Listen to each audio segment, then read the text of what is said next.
It's no secret, I love structure, and I've been obsessed with morning routines with constant experimenting and tweaking. In last week's video, I went over my morning routine as a plastic surgeon. Since then, I've changed up a lot of things, and I've been deliberately experimenting with morning routines for 10 or 12 years, so I have finally arrived at a routine I'm very, very happy with. This is my morning routine as a physician entrepreneur.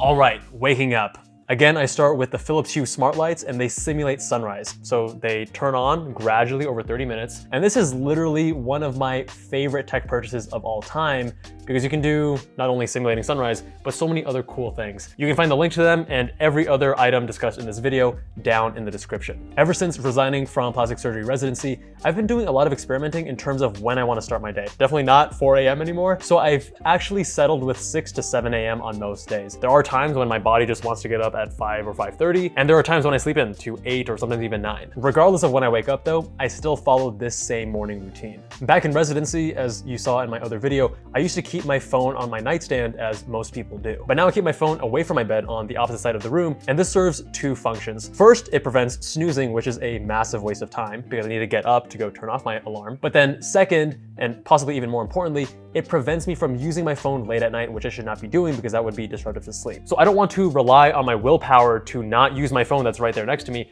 I want to add little points of friction, again, optimizing my system to discourage those behaviors that I do not want to do. And also this allows me to start my day without looking at my phone as the first thing I do. Next, I go to the bathroom, and rather than taking my phone as I did back then, I now take my Kindle instead. I don't want to start my day reactive looking at emails and social media as the first thing in the morning. Still have a strong orthocollic reflex, so I'm on the toilet reading my Kindle, and I admittedly take much longer than the average person. I'm not going to go into the details, it's related to inflammatory bowel disease, but just know that you can probably spend a lot less time than I do on the toilet. Still rocking, of course, the squatty potty and bidet ever since 2014, hashtag bidet gang. My bum has never been happier. When I brush my teeth, I still use my non-dominant hand. I started this back in medical school because I wanted to improve my coordination with my non-dominant hand, but it was just a habit that stuck, so I still do it to this day, even though I'm probably never going to operate again. Then of course I'll wash my face, put in contacts, put in moisturizer, sunscreen, all that jazz. Now in med school and residency, I used to shave at night to save time in the mornings because I was very rushed. But now that I'm not rushed, I will shave in the mornings like a normal person, usually shaving once every 3 days or so. And ever since about 2012, I've been doing wet shaving rather than the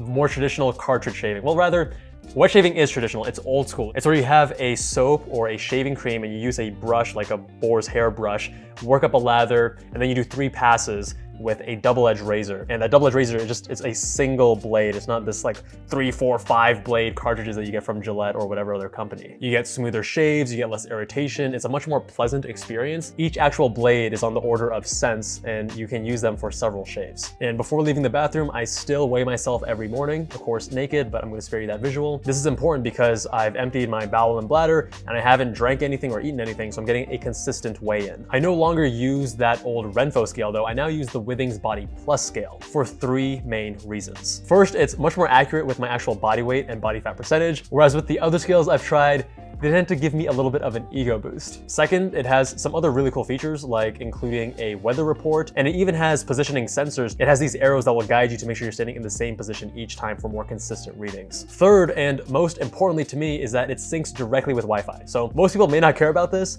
but for me, I do not want to be using my phone before I need to. And because the scale directly connects to my router, it automatically uploads my information to Wi-Fi to my Withings account, which then automatically syncs with Apple Health. And I don't actually have to open up my phone or my app to get that data. Big shout out to Withings for sponsoring this video. Use the coupon code Kevin for 20% off and free shipping, or the link down in the description below. Next, stretching. And my stretching routine has definitely changed. Back then, I kept my routine to approximately 6 or 7 minutes because I was crunched for time, whereas now I take closer to 15 minutes. I will hold each stretch for about 45 to 60 seconds. And what I actually do is I hold it passively for 30 seconds and then I contract against the stretch for 10 seconds and then stretch it further. So a lot of the mobility experts like Kelly Starrett recommend this because it's more effective at actually improving your flexibility. I will again start off with a trigger point foam roller to my thoracic spine and a lacrosse ball to my glutes and piriformis. I then lay on my back and stretch out my hamstrings.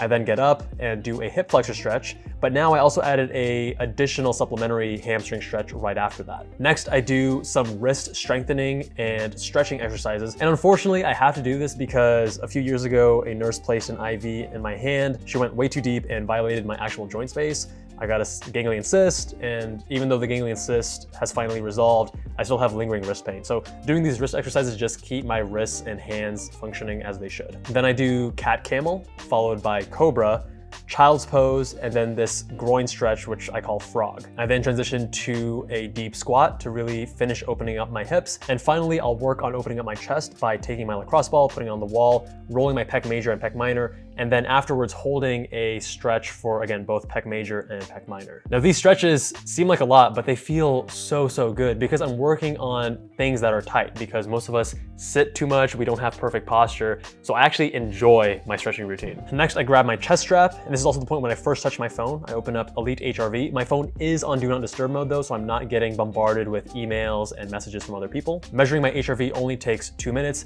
and since I'm no longer in a surgical residency while building 2 businesses, I have way more time to focus on strength training and cardio endurance. So since I'm taking strength training and cardio much more seriously, I want to follow my HRV to quantify recovery. At this point, I have my phone in hand, so I open up day 1. It's my journaling app of choice, and I have a custom template that I created. I go over 3 things I'm grateful for, 3 targets for the day, 3 long-term goals, and 3 affirmations. Doing this takes no more than 3 minutes. Next, I'll open up Insight Timer on my phone, and I will do a meditation. I still normally do guided, but I will go a little bit longer. I used to do 5 to 10 minutes back in residency.